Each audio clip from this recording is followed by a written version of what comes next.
سلامات كورات نايجالنا تخاتلتي نايلو معند فيلمنا بحادة جنكت زملون زسن بدين ساعتيات تجمر اتوم جاباناوين شفاتو نابتي جيانج زين زدوهالك كور جنرال منبر جزء بمستيرياتو لكا كم سلالوت تنكساسو خاعة عبتقبل بالمزار نتوم زبحينياتات بحادة يقتلوهم أوشت تجزا يانغا يستوهالي نشتي ودي مسديو ناتسعوات يركب ግን ድማ በዛዕባት ዝመጽእ ዘሎ ሓደጋ ምንም ዝፈልጦ ነገር የብሉን እታ ዲዩ ግና በሃንደበት ገለ ዘይጥዑም ነገር ከም ዘሎ ይስምዓ ብዘይ ዝኾነ ምውልዋል ድማ ሰይፋ ሒዛ ኒያንጋይ ሒዛቶ ትወፅእ ሽዑ ብሓደ ኮይኖም ካድሙን ከለው ንሳ ድማ ንውት ከላኸለሉ ነይራ ኣብ ደገ ኣቡኡ ንወይኑ ኮይኑ ምስቶም ሸፋቱ ብትብዓት ይዋጋ ኣሎ ይኹን እምበር እቶም ሸፋቱ ብዙሓት ስለ ዝነበሩ ክምክቶም ኣይከኣለን ኣብ መወዳእታ ድማ ኣቦ ይቕትል عديو نيانغاي كابت جزاختو تصوكوان تخالت اتناي شفاتو مرحة جنا حدا فلاسا سديدو نديو وقا شو نسابت فلاسا مغنيات كتودق انكلا يانغاي جنا هيوتو نخاد حنكبل نخاد دمي قدد ناكلت يومو لدوريسا دما ندحريت كاديفو نسو نوينو نغن ميتسدد كابت ساعات جميرو خاعة هيوتو نزل عالمي لود ازي بحاكي لبس سابر في الزاميو نايزغول عم وداتا انتا كم زخوانا نمراي از فيديو كسام وداتا ريوو ቅድሚኡ ግን ቻናልና ሳብስክራይብ ምግባርኩም ቼክወሩ ሞ ምሳይ ተኸታተሉኒ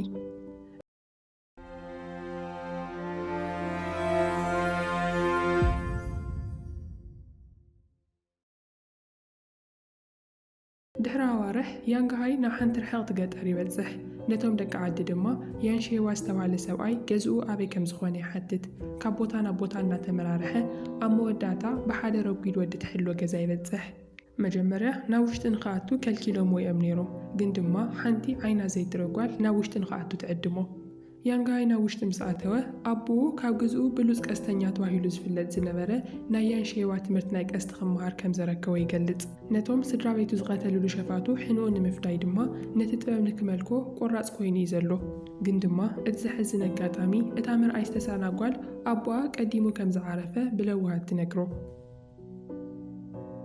ያንጋይ እዚ ምስ ሰምዐ እታ ናይ መወዳእታ ተስፍኡ ዝጠፍአት መሲልዎ ብጣዕሚ ይሓዝን ንሳ ግና ተጽናዕንዖ እሞ ንሳ ባዕላ ክተምህሮ ቃል ተኣትወሉ መጀመርያ ያንጋይ ይጠራጠር እዩ ነይሩ ግን ድማ እቲ ዘገርም ናይ ቀስቲ ክእለታ ምስ ረኣየ ጥርጣርኡ ሙሉእ ንሙሉእ ይጠፍእ ድሕሪ ብዙሕ ግዜ ዓሰርታት ዓመታት ሓሊፎም ያንጋይ ሓያል ክእለት ዘለዎ ዓብዪ ቀስተኛ ይኸውን ሓደ መዓልቲ ምስቲ ናይ ቀረባ ዓርኩ ዝኾነ ኣቦ ብሓባር ኮይኖም ናብ ዱር ንሃደን ይወፁ መጀመርያ ሓንቲ ዒፍ ካድኑ ይፍትኑ ጨቓዊት ከም ዘለዋ ምስ ረኣዩ ግና ንዓኣ ሓዲጎማ ክልተ ማንቲለ ሒዞም ናብ ገዝኦም ይምለሱ ኣብቲ መንደሮም ድማ ሉንግ ዝተባሃለት ዓባይ ሰበይቲ ይረኽቡ እሞ ንሳ ነቶም እንስሳታት ዘጥቀ ዘሎ ሓደ ተኹላ ስለ ዘሎ ንኽቐትልዎ ትልምኖም ያንጋይ ግን ንሳ ቀደም ንኣቡ ጤል ሰሪቑ ኢላ ብሓሶት ከሳቶ ስለ ዝነበረት ሕዚ ክሕግዝ ኣይደልይን ብድሕሪ እዚ ክልቲኦም ናብ ገዝኦም ይምለሱ እሞ ንሽያዮንግ ይረኽዋ ሽያዮንግ ሕዚ ዓባይ ጓል ጽብቕቲ ኮይና ኣላ ይኹን እምበር ንሳ ክትቅበሎም እንከላ ዝሕል ብዝበለ ገጽ እዩ ነይሩ ያንጋይ እውን እቲ ናይ ገጻ ለውጢ ተረዲእዎ ናይ ርእሲ መትሓዚ ጨጉሪ ክገዝአላ ከም ዝኾነ ቃል ይኣትወላ እሞ ሓሳባ ከቐይራ ይፍትን ስለምንታይ ከም ዝተናደደት እውን ክሓታ እንከሎ ነታ ሉንግ ዝተባሃለት ዓባይ ሰበይቲ ንምሕጋዝ ፈቃደኛ ብዘይክዃኑ ከም ዝኾነ ትነግሮ ያንጋይ ድማ ናታ መልሲ ምስ ሰምዐ ናይቲ ዓሪፉ ዘሎ ናይ ያንሼዋ ዝነበረ ቀስቲ እናልዓለ ንሽያውን ግን ንኣቡን ብቻ ከም ዝኣምን ይገልጸላ ንጽቡቕ ብዕፅፊ ክመልስ ንኽፉኡ ድማ ብዘይ ምሕረት ክቐፅዕ እውን ይምሕል ሽያውንግ በትናቱ መልሲ ስለ ዘይዓገበት ነቲ ናይ ኣቡኣ ቀስቲ ካብ ኢዱ መንጢላ ብምውሳድ እዚ ተሓሳስቡ እዚ ናይ ቆልዓ ከም ዝኾነ ትነግሮ ነቲ ናይ ያንሼዋ ሓፂን ቀስቲ ንምስሓብ ድማ ገና ዓቕሚ ከም ዘይብሉ እውን ተዘክሮ እቲ ቀስቲ ምልክት ብስለትን ስምዒታዊ ምቁፅጻርን ኮይኑ እዩ ዝረአ እዚ ብስለት እዚ ከዓ ያንጋይ ገና ይበፅሖን ዘሎ ንፅባሒቱ ያንጋይ ነቲ ዝሃደኖ ንምሻጥ ናብ ዕዳጋ ይኸይድ ኣብኡ ከሎ ድማ ሓንቲ ኣዝያ ትስሕብ ናይ ርእሲ ሽልማት ይርኢ ግን ድማ ነቲ ሽልማት ገዘሉ ዝኽእል ቅርሺ ከዓ ኣይነበሩን ኣብቲ ዕዳጋ እናተዘዋወረ እንከሎ ኣብ ሓንቲ ንእሽተይ ድኳን ኮፍ ዝበለት ጽብቕቲ ጓል ትኹረቱ ትስሕቦ ግን ብዙሕ ከይጸንሐ ሓደ ሰብኣይ ነታ ጓል ምስ ተሸገራ ንሳ ብቋንቋ ጃፓን ጌራ ትምልሰሉ እቲ ህዝቢ ድማ ብቕፅበት ጃፓናዊት ምዃና ይርዳእ ናይ ቀደም ጃፓናውያን ነቶም ህዝቢ ፍሉይ ጭካነ ስለ ዝነበሮም እቶም ህዝቢ ንኡ ሕነን ንምፍዳእ ክብሉ ነታ ሰበይቲ ሒዞም ኣብ መሰዊኢ ኣስርዋ ክቐትልዋ እውን ይዳለዉ ገሊኦም ከዓ መን ክቐትላ ከም ዘለዎ ንምውሳን ናብ ህዝባዊ ውድድር ይቕይርዎ ያንጋይ ኢዱ ከእቱ ብምፍታን ናብ ቅድሚት ይደፋፋእ ግን ድማ እቲ ዕግርግር ካብ ቁፅር ወፃ እናኾነ ይኸይድ ኣሓንቲ ወሳኒት ሰዓት ያንጋሃይ ሓንቲ ፍላጻ ይትኩስ እሞ ነቲ ናይ ትቐታሊ ካራ ጸሪጉ ብምውሳድ ነታ ሰበይቲ የድሕና።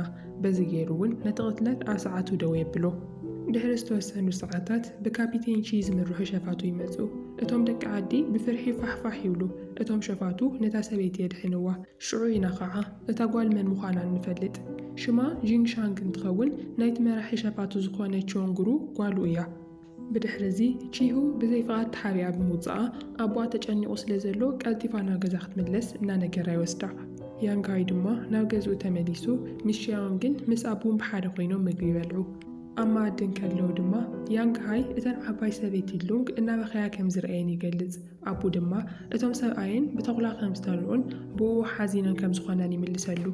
ኣብ ሰዓት እቲ ብዘይተጸበዮ መንገዲ ሺያኦንግ ያንጋሃይ ሓንቲ ጽብቕቲ ጓል ከም ዘጋጠመቶ ከይረኣየቶን ከላ ተስተውዕል። እዚ ክትፈልጥ ዝኸኣለት በቲ ናይ ኣተነፋፍሱን ናይ ልቢ ውቅዒትን ለውጢ ሪኣ ብቻ እዩ። እዚ ነገር እዚ ኸዓ ብውሽጣ ይሕዝና እሞ ብምስጢር እውን ክትቀንዕ ትጅምር። ኣብ ካልእ ቦታ ድማ እቲ ወታደር ቺሁ ናብ መራሒኡ ጸብጻብ ይቕርበሎ። እቲ መራሒ ሸፋቱ ንቺሁ ኣብ ክንዲ ምምስጋን ነቲ ሓንቲ ጓሉ ንሞት ስለ ዘቃልዓ ብትሪ ይኾርየሉ። በዚ ተናዲዱ ኸዓ እቲ መራሒ ሸፋቱ ንቺሁ ናብ ጃፓን ቅድሚ ምምላሶም ነቲ ዓዲ ብምልእታ ክድምስሳን ገለ ካብቶም ሰባት ድማ ከም ባሮት ንኽወስዶምን ይእዝዞ። ካብ ሽዑ ጀሚራ ጂንግሻንግ ኣብ ትሕቲ ቺሁ ኮይና ናይ ቀስቲ ስልጠና ትጅምር። ብኻሊእ ገጽ ኣብቲ ዓዲ ህይወት ንውሩ እዩ ዝመስል ዘሎ። እቶም ሰባት መዓልታዊ ናብርኦም ይነብሩ ኣለዉ። ያንጋሃይ ነታ ዝደለያ ናይ ርእሲ ሽልማት ንምዕዳግ እንደገና ናብ ዕዳጋ ይኸይድ። ይኹን እምበር ብሰንኪ ሸፋቱ ዝፈጠርዎ ዕግርግር ዋጋታት ስለ ዝወሰኸ ሕዚ እውን ክገዝእ ኣይከኣልን። ብዘይ ዝኾነ መጠንቀቕታ ግን ጂንግሻንግ ትመጽእ እሞ ኣብቲ ድኳን ዝነበሩ ኩሎም ሽልማታት ንያንጋሃይ ትገዝአሉ። ያንጋሃይ በቲ ዝተገበረሉ ልግሲ ብጣዕሚ ስለ ዝተሰከፈ ዕላማኣ ንምርዳእ ደድሕሪኣ ይስዕብ። ኣብቲ ሰዓት እቲ እታ ምርኣይ ዘይትኽእል ሺያኦንግ ናብቲ ዓዲ ሓደጋ ይቐርብ ከም ዘሎ ይስምዓ። ንሳን ኣቡን ካድሙ ይዳለዉ። ግን ድማ እቶም ሸፋቱ ብሃንደበት ወሪሮም ነቶም ደቂ ዓዲ ብዘይ ምሕረት ክቐትሉ ምስ ጀመሩ እቲ ዝፈርሕ ህወ ይፍጠር። ኣብ ካልእ ቦታ ድማ ያንጋሃይን ጂንግቻንግን ብሓረ እናተጓዓዙ ከለዉ ያንጋሃይ ብዛዕባ እታ ከመዳ ኮይና ትከላኸለሉ ቀስቲ ዘምህረቶን ናብ ዝሓሸ ህይወት ትመርሖን ዘላ ጓል ይዕልላ። እቲ ንሱ ዘይተረድኦ ነገር ግን ንሱ ምሳኣ ኮይኑ ክዕልል እንከሎ ኣብ ድሕሪኦም ኣብቲ ዓዲ ጥፍኣት ይፍጸም ከም ዘሎ እዩ። ሺያኦንግን ኣቡን ሓዊሱ ኩሎም ደቂ ዓዶም ተማሪኾም ናብቲ ናይ ሸፋቱ መራኸቢ ይውሰዱ። ያንጋሃይን ጂንግሻንን ብሓባር ግዜ እናሕለፉ ከለዉ ድማ ንሳ ያንጋሃይ ነታ ኩሉ ግዜ ዝዛረበላ ሰበይቲ ንሺያኦንግ ዘለዎ ስምዒት ክትርድአሉ ትፍትነላ። ያንጋሃይ ባዕሉ ፍቕሪ እንታይ ማለት ምዃኑ ይፈልጥን እዩ። ስለዚ ጂንግሻንግ ፍቕሪ ማለት ናፍቖት፣ ጽግዕተኝነት፣ ምስእነት ዝመጽእ ቃንዛ ምዃኑ ትገልጸሉ። ያንጋሃይ ድማ በቲ ንጽህንኡን በቲ የዋህ ልቡን ቀስ እናበለ ንሱ እውን ነዞም ስምዒታት እዚኦም ክስምዕዎ ከም ዝጀመሩ ይርዳእ። ከም እኳ እንተኾነ ጂንግሻንግ ኣብ ክልተ ዝተፈላለዩ ዓለማት ምዃኖም ተዘኻኽሮ። ድሕሪኡ ብዛዕባ ዘለዋ ሕማም እውን ትነግሮ። ካብ ህዚ ብህይወት ትነብረሉ ግዜ ብዙሕ ከም ዘይኮነ ትፈልጥ እያ። እቲ ሕማማ ቀደም ተስፋ ቁሪፅዋ ህይወታ ባዕላ ንምጥፋእ እውን ሓሲባ ነይራ እያ። ያንጋሃይ ካብ ሞት ብሰድሓና ግና ዳግማይ ተስፋ ረኺባ። ክሳብ መወዳእታ ዕድሚያ ድማ ኣብ ጎና ንኽከውን ትሓቶ። ንሳ ክድሕነሉ ትኽእል ሓደ መንገዲ ናይ ሓደ ለባምን በሊሕን ሰብ ልቢ እንተረኺባ ብቻ ከም ዝኾነ ትገልጽ። ግን ድማ ከምኡ ዓይነት ሰብ ኣብዚ ዓለም እዚኣ ሕዚ ከም ዘየላ እያ ተኣምን። ያንጋሃይ ከም ምልክት ዝምድንኦም ዕድልን ነዊሕ ዕድመን የምጽእ ተባሂሉ ዝእመነሉ ናይ ሓሰማ ናይ ክሳድ ሽልማት ሂባ። ንሳ ድማ ብወገና እቲ ዕዳጋ ትጥቀመሉ ዝነበረት ንእሽተይ መስትያት ትህቦ። መዓልቲ ምስ መሰየ ግን ያንጋሃይ ተሰናቢትዋ ናብ ዓዱ ይምለስ። ኣብ ዓዱ ምስ በጽሕ ግን እቲ ዝረኸቦ ነገር ብጣዕሚ ዘደንግጽ እዩ ነይሩ። እቲ ዓዱ ሙሉእ ብሙሉእ ዓንያ ክረኽባ እንከሎ ብጣዕሚ ይስንብድ። ኣብ መንጎ እቲ ፍርስራስ እታ ዓባይ ሰበይቲ ሉንግ ንመወዳእታ ትንፋስ ክትቃለስን ከላ ይረኽባ። ናይዚ ኩሉ ጥፍኣት ተሓተቲ እቶም ሸፋቱ ምዃኖም እውን ትነግሮ። ካብ ጽልኢ ነጻ ብዝኾነ ልቢ ብለዋሃት ንኽነብር ድማ ትምሕፀኖ። ብድሕሪኡ ኣብ ቅድሚ ዓይኑን ከላ ትመውት። ያንጋሃይ ነቲ ጥፍኣትን ነቶም ዝፈልጦም ኩሎም ሰባትን ምሳኣነ ሽዑ ንሽዑ ነቶም ሸፋቱን ንምስዓብ ይብገስ። በቲ ለይትቲ እቶም ተማሪኾም ዘለዉ ደቂ ዓዲ ኸዓ ኣብ ሓደ ቦታ ንክዓርፉ ይፍቀደሎም። ንህይወቶም ንምጽናሕ ድማ ንእሽተይ ምግቢ ብቻ ይወሃቦም። ኣቡ እታ ንዕኡ ዝተሃበቶ ምግቢ ንሺያኦንግ ክህባ ይፍትን ወላ እኳ እንተነበረ ንሳ ግና ኣይትቕበሎን። ካብ መጀመርያ ትሒዙ ንሺያኦንግ እናተዓዘባ ዝነበረ ቺሁ ድማ እዚ ነገር ምስ ረኣየ እቲ ጉዕዞ ገና ነዊሕ ምዃኑ እውን ስለ ዝፈለጠ ንሺያኦንግ ተወሳኺ ምግቢ ይህባ።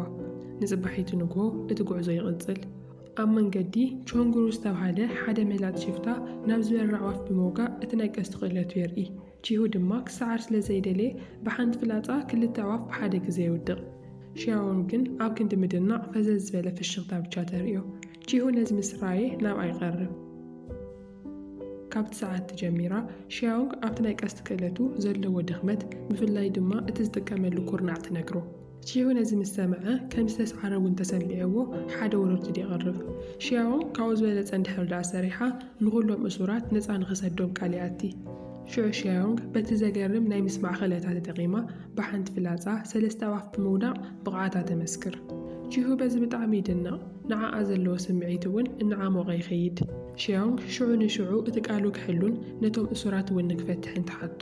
ግን ድማ ጂንግሻንግ ኣብታ ቦታ ምስ መፀት ኩሉ ነገር ይቕየር። ንሳ ኣብ መንጎቶም እሱራት ኒያንጋሃይ ትደልዮ ላ እኳ እንተነበረት ግን ድማ ክትረኽቦ ኣይከኣለትን። ሕድሕድ ሰብ ንኣለሸትን ከላ ግና ዓይና ኣብታ ሺያዎንግ ጌራታ ዘላ ናይ ሓሰማ ናይ ክሳድ ሽልማት ይዓርፍ። እዚ ሽልማት እዚ ልክዕ ከምቲ ያንጋሃይ ንዓኣ ዝሃባ ዓይነት እዩ ነይሩ። ኣብቲ ሰዓት እቲ ጂንግሻንግ ያንጋሃይ ኩሉ ግዜ ዝዛረበላ ዝነበረት ጓል ሺያዎንግ ምዃና ትርዳእ። ብተመሳሳሊ ድማ ሺያዎንግ እዛ ጂንግሻንግ እትበሃል ጓል እታ ያንጋሃይ ኣብ ዕዳጋ ዘጋጠመቶ ጃፓናዊት ጓል ምዃና ትፈልጥ። ቺሁ ድማ በቲ ቀዲሙ ዝገበረ ውርርድ ከም ዝተሰዓረ ኣሚኑ ነቶም እሱራት ክፈትሕ ይሰማማዕ። ንሱ ብዙሕ ኣይተጨነቐን፣ ምክንያቱ ጸኒሑ ካብ ካልእ ዓዲ ሰባት ክማርኽ ከም ዝኽእል ስለ ዝኣመነ እዩ። ግን ድማ ዝኾነ ሰብ ነፃ ቅድሚ ምውፅኡ ጂንግሻንግ ሓደ ጨካን ቅድመ ኩነት ተቐምጥ። እቶም እሱራት ነፃነቶም ዝረኽቡ ካብቲ ዝውርወር ፍላጻ ተሪፎም ክሳብ ትማዕዶ ዘሎ ገምገም ማይ ተበፂሖም ብቻ እዩ። እቶም ሸፋቱ ሽዑ ንሽዑ ፍላጻ ንኽሰዱ ይዳለዉ።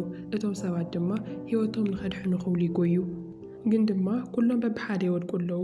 ኣቡ ነቲ ዕግርግር ምስ ረኣየ ንሺያዎንግ ኣብ ሕቑቑ ሓዚሉ በቲ ናይ ፍላጻ ዝናብ ናብ ቅድሚት ይጎይ። ፍላጻታት ንኣካሉ እናወግእውን ከለዉካ ሺያዎንግ ነቲ ገምገም ማይ ክሳብ ትበጽሕ ሓይሉ ኣኪቡ ይቃለስ።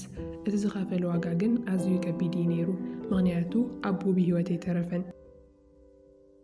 ሺያዎንግ ካብቲ ሞት ወላ እኳ እንተምለጠት ጂንግሻንግ ግና ሕዚ እውን ገና ዓገበትን ዘላ። ንሺያዎንግ ሓዲኑ ንኽቕትላ ንቾንግሩ ትእዝዞ። ቺሁ እዚ ነገር ትዝኣትዎ ቃል ከም ዝጠልም ስለ ዝፈለጠ ክዓግቶ ይፍትን። ጂንግሻንግ ግና ዕሸሽ ኢላ ስቑኢሉ ንክቕፅል ብቻ ትነግሮ። ንሳ ሺያዎንግ ብጣዕሚ በላሕ ምዃና ስለ ዝኣመነት ልባ ከም መድሓኒት ክትጥቀመሉ ትውስን። ለይቲ ምስ ኮነ ሺያዎንግ ሕዚ እውን ዓይና ትርኢ ስለ ዘየላ በቲ ዝሓዘቶ በትረ ብቻ ንቕድሚት ተሃድም ትፍትነላ። ኣብቲ ሰዓት እቲ ቺሁ እቲ ሓደ እንደው ከብል ይሙክረሎ። ጂንግሻንግ ግና ሓሳብ ኣይቀየረትን። ሽዑ ቺሁ ካሊእ መማረፂ ስለ ዘይነበሮ ነቲ ቅድሚቱ ዝኸደ ቾንግሩ ስዒውዎ ይኸይድ። ድሕሪ ነዊሕ ሓደን ቾንግሩ ንሺያዎንግ ይረኽባ። ንሳ ግን በቲ ዘገርም ናይ ምስማዕ ክእለታን ቅልጣፍኣን ተጠቒማ ነቲ ዝውርወር ፍላጻታት ብደንቢ እናተኸላኸለቶ እያ። መህደሚ ምስተኣነት ድማ ብበትርን ብጨርቅን ጌራ ናይ ባዕላ ቀስቲ ትሰርሕ። በቲ ዝሰርሐቱ ኣጽዋር ተጠቒማ ድማ ንቾንግሩ ሰዲዳ ትቐትሎ። ብዙሕ ከይጸንሐ ያንጋሃይ ናብቲ ቦታ ይበጽሕ። ግን ድማ እቲ ጸልማት ንሺያዎንግ ንምርካብ ይዓግቶ። ኣብቲ ሰዓት እቲ ቺሁ ናይቲ ንእሽተይ ሓዊ ሞት ምስ ረኣየ ብሕርቃን ይነቱግ። ንኹሎም ሰባቱ ድማ ንሺያዎንግ ሓዲኖም ንኽቐትልዋ ይእዝዝ። ዕድል ኮይኑ ግን ያንጋሃይ ቀዲሙ ይረኽባ። እቲ ሓደጋ እናቐረበ ከም ዘሎ ስለ ዝተሰምዖ ያንጋሃይ ንሺያዎንግ ንኽትሕባ ነጊሩ ንበይኑ ነቶም ሸፋቱ ክገጥሞም ይዳሎ። ሙሉእ ለይቲ ከይዕረፈ ብምውጋእ ነቶም ጸላቱ ሓደ ብሓደ እናቐተለ ክሳብ ወጋሕታ ይጋለስ። ኣብቲ ሰዓት እቲ ግን ጂንግሻንግ ንሺያዎንግ ክትማርኻ ትኽእል። እቲ ቃልሲ ቺሁ ብቻ ክሳብ ዝተርፉን ይቕጽል። ክልቲኦም ብሓይሊ እናተዋግኡ ኣብ ሓደ ጫፍ ገደል ይበጽሑ። ኣብኡ ቺሁ ንያንጋሃይ ኢዱ ንክህብ የገድዶ። ሸፋቱ ኩላና ተኹላታት ኢና፣ ተራ ህዝቢ ድማ ኣባጊዕ ብቻ ይኹም ብምባል ምቅላሱ ምንም ትርጉም ከም ዘይብሉ ይዛረብ። ያንጋሃይ ድማ ዝውርወር ፍላጻ ስለ ዝተወደኦ ንድሕሪት ይስሕብ። ኣብ ዝሕዝን ሰዓት ድማ ብፍላጻ ተወቂዑ ናብቲ ዓብዪ ማይ ይወድቕ። እቲ ዝወረዶ መውቃዕቲ ከቢድ ወላ እኳ እንተነበረ ብሂወት ይተርፍ እሞ ናብ ገዝኡ ይምለስ። በቲ ሺያዎንግ ገዲፋሉ ዝኸደት መድሓኒት ገይሩ ድማ ነቲ መውቃዕቱ ይፍውሶ። ያንጋሃይ ነቲ ስቓይን ውሽጣዊ ሕርቃኑ እናተፃወረ ኣብ መወዳእታ ሓደ ውሳነ ይወስድ። ነቲ ናይ ተዓሪፉ ዘሎ ያንሼዋ ናይ ሓፂን ቀስቲ የልዕሎ። ሕዚ ግን በቲ ዘሕለፎ መከራ ተደፋፊኡ ነቲ ቅድሚ ሕዚ ክስሕቦ ዘይከኣለ ቀስቲ ሙሉእ ብምሉእ ይስሕቦ። እዚ ድማ ነቲ ዓጊትዎ ዝነበረ ደረት ከም ዝሰገሮ የርኢ። ኣብዚ ግዜ እዚ ሺያዎንግ ኣብ ኢድ ጂንግሻንግ ምስቶም ሸፋቱ ተማሪኻ እያ ትርከብ። ቺሁ ድማ ከይፈተወ ንሺያዎንግ ቀቲሉ ልባ ንኸውፅእ ይእዘዝ። በቲ ዝሰምዖ ዘሎ ናይ ገበን ስምዒት ተደፋፊኡ ነቲ ትእዛዝ ንምትግባር ይዳሎ። ግን ድማ ጂንግሻንግ ሓሳባ ትልውጥ። ያንግሃይ ካብ ኩሉ ንላዕሊ ንጂንግሻንግ ከም ዘፍቅራ ሺያንግ ብዓይና ክትርኢ ስለ ዝደለየት ንኣኣ ብሂወት ክተጽንሓ ትውስን። ንጽባሒቱ ንግሆ እቶም ሸፋቱ ነቶም እሱራት ንሺያንግ እውን ሓዊሱ ሒዞምዎም ጉዕዞኦም ይጅምሩ። ኣብ መንገዲ ግን ጂንግሻንግ ብሃንደበት ትወድቕ። ኣብቲ ሰዓት ሺያንግ እስርቲ ወላ እኳ እንተነበረት ንጂንግሻንግ ንምሕካም ግና ዝኸኣለቶ ኩሉ ትገብር። ጂንግሻንግ ነፍሳ ምስ ፈለጠት ሺያንግ ሓደ ነገር ንጹር ትገብረላ። ልባ መስዋዕቲ ኮይኑ ትርጉም ዝህልዎ ጂንግሻንግ ለዋህን በላሕን ሰብ እንተኮይና ብቻ ከም ዝኾነ ትነግራ። ተዘይኮይኑ ግና ናይ ሺያንግ ልቢ ንዓኣ ምንን ጥቕሚ ይህልዎን ዘሎ። እቲ ጉዕዞ ይቕጽል። ኣብ መንገዲ ሓደ ወታደር ሽንቲ ንምሻን ኢሉ ናብ ጎኒ ምስ በለ ብሓደ ፍላጻ ተሃሪሙ ይወድቕ። ኣብቲ ሰዓት እቲ ንኹሎም የሰንብዶም። ብፍላይ ድማ ቺሁ ካብ ሓንቲ ፍላጻ ከምዚ ዝበለ ሓይል ተሪኡ ስለ ዘይፈልጥ ብጣዕሚ ይደናገጽ። ሺያንግ ድማ እቲ ናይ ኣቦኣ ዝነበረ ናይ ያንሼዋ ቀስቲ ጽዋይ ብቻ ከም ዘይነበረ ንኹሎም ተረድኦም። እቶም ሸፋቱ ሽዑ ንሽዑ ንያንግሃይ ንምህዳን ይዳለዉ። ኣብ ሰዓት እቲ ጂንግሻንግ ንሺያንግ ኣብ ክሳዳ ካራ ብምግባር ከም መፈራርሒ ትሕዛ። ከቢዱ ጊ ይለዓል። እቶም ሸፋቱ በብሓደ ይወድቁ። ኣብ መወዳእታ ድማ ያንግሃይን ቺሁን ብቻ ይተርፉ። ኣብቲ ናይ መወዳእታ ውግእ ጂንግሻንግ እንደገና ንህይወት ሺያንግ ተፈራርሕ። ያንግሃይ ኣብ መንጎ ክልተ ዘይከኣሉ ምርጫታት ይውጠር። ቺሁ እውን ንሺያንግ ስምዒት ስለ ዘለዎ ያንግሃይ ከድሕና ብልቡ እናተመነየ እዩ ነይሩ። ብወገን ጂንግሻንግ ድማ ያንግሃይ ዳግማይ ንኽትነብር ምኽንያት ከም ዝሃባ ስለ ዝኣመነት ኩሉ ነገር ብኸንቱ ክጠፍአ ይድልየትን። ሽዑ ኣብቲ ዕግርግር ማእኸል እንከለዋ ሺያንግ ናይ ባዕላ ውሳነ ትውስን። ነቲ ካራ መንጢላ ንባዕላ መስዋዕቲ ትገብር። ኣብቲ ሰዓት እቲ ያንግሃይ ናብ ጂንግሻንግ ፍላጹ ይትኩስ፣ ቺሁ ድማ ናብ ያንግሃይ ይትኩስ። ያንግሃይ ተወቂዑ ወላ እኳ እንተነበረ ተስፋ ከይቆረጸ እንደገና ይለዓል። ብዙሕ ከይጸንሑ እቲ ቦታ ብሓያል ግመ ይሽፍን። ያንግሃይ ድማ በቲ ሺያንግ ዝመሃረቶ ተፈጥራዊ ስምዒት ብቻ ተመሪሑ ይዋጋእ ኣሎ። ብሓንቲ ናይ መወዳእታ ፍላጻ ድማ ንቺሁ ይቐትሎ። ካብኡ ሺያንግ ኣብቲ ናይ መወዳእታ ሰዓታ ናይ ያንግሃይ ፍቕሪ ሙሉእ ብምሉእ ትቕበሎ። እታ ፊልም ያንግሃይ ናብቲ ናይ ሚንግ ዳይናስቲ ገጹ ክጓዓዝ እንከሎ ትውዳእ። ንሱ ምስቲ ጀነራል ተራኺቡ ኣብቲ ኣብ ልዕሊ እቲ ንጉስ ዝለዓል ናይ ዕልዋ ኩናት ክሳተፍ ይውስን። ንሸፋቱ ዘይምእማንን ስምዒታዊ ብስለት ዕሸሽ ዘይመዋልን ድማ ናይዚ ፊልም ዋና መልእኽቲ እዩ። ንስኹም ከ ነዛ ፊልም ከመይ ረኺብኩምዋ? ብጣዕሚ ከም ዝፈተኹምዋ ተስፋ ይገብር። ነዛ ቪድዮ ላይክ ጌርኩም ቻናልና ሳብስክራይብ ብምግባር ድማ ኣብ ቀጻሊ ሓድሽ ቪድዮ ሒዝና እስካብ ንመጽእ ብሓባር ተጸበይና።